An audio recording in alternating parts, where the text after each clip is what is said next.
Hero to some, hated by others. It's called doing your job. Well, I'm pissed that the soda tax failed. Lindsay was behind that. Who needs more taxes?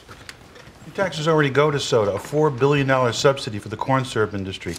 Every year, that's why soda's so cheap. A tax on sugar water would help pay for the cost of diabetes and heart disease. Okay, sugar water isn't the only cause for obesity.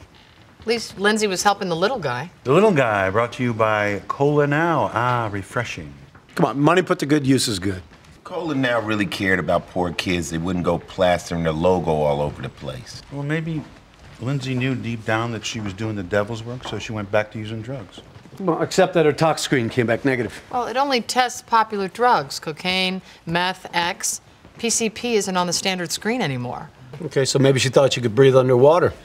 We prove it was an accident. Case closed, we go home. Except that it wasn't an accident. Lindsay Elding was poisoned. By who? The Smurfs?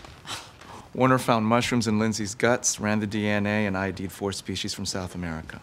That's not something you get from your local grocer. I hope not. These contain high doses of muscarine, a toxin which makes you hot, sweaty, and sexually aroused.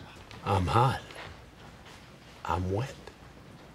Explains why Lindsay took her clothes off. And why she threw herself at a jerk like Whit Worley. And why she tried to cool herself off in the fountain, but why did she drown?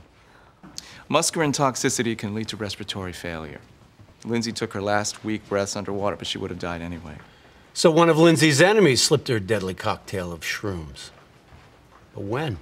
They were in her jejunum. Dial back the digestive clock, and that puts you right around dinner time. Okay.